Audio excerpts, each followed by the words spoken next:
پاکستان اور بھارت کے درمیان اہم سرحدی گزرگاہیں کون سی ہیں؟ آئیے جانتے ہیں اس رپورٹ میں۔ پاکستان اور بھارت کی 3323 کلومیٹر طویل مشترک سرحد ہے۔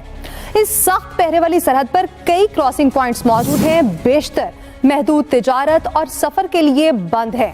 دونوں روایتی حریفوں کے درمیان اہم زمینی، ریل اور سمندری سرحدیں لگتی ہیں۔ سب سے پہلے بات کر لیتے ہیں واہگہ اٹاری بارڈر کی۔ واہگہ اٹاری بارڈر لاہور کو بھارتی شہر امرتسر سے ملاتا ہے۔ بدھ تک سڑک کے ذریعے یہ دونوں پڑوسیوں کے درمیان واحد منظور شدہ رابطہ تھا۔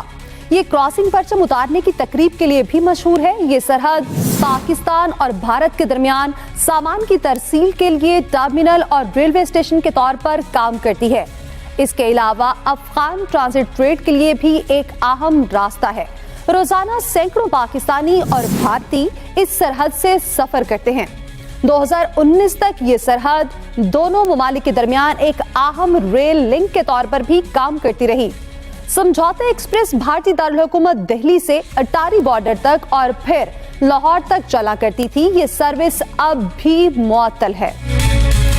جی میں اب موجود ہوں گنڈا سنگھ والا بارڈر پر۔ اس کا محل وقوع کچھ اس طرح سے ہے۔ بارڈر گنڈا سنگھ والا سرحدی گزرگاہ قصور کو بھارتی پنجاب کے فیروز پور سے ملاتی ہے۔ 1986 تک یہ دونوں ممالک کے درمیان اہم سرحدی گزرگاہ تھی۔ چلیں اب چلتے ہیں مونا باؤ کھوکھرا پار بارڈر پر۔ یہ سرحد سندھ کو شمالی بھارتی ریاست راجستھان سے ملاتی ہے۔ یہ کراچی اور بھارتی شہر جودھ پور کے درمیان ایک ریل لنک کا بھی کام کرتی تھی۔ دونوں ممالک کے درمیان بڑھتی ہوئی کشیدگی کے بعد اسے 2019 میں بند کیا گیا تھا۔ اب آپ کو لائن آف کنٹرول لیے چلتے ہیں۔ لائن آف کنٹرول متنازع کشمیر کے علاقے کو پاکستان اور بھارت کے درمیان تقسیم کرتی ہے۔ جموں کشمیر کا متنازع علاقہ ان دونوں ممالک کے درمیان تقسیم ہے۔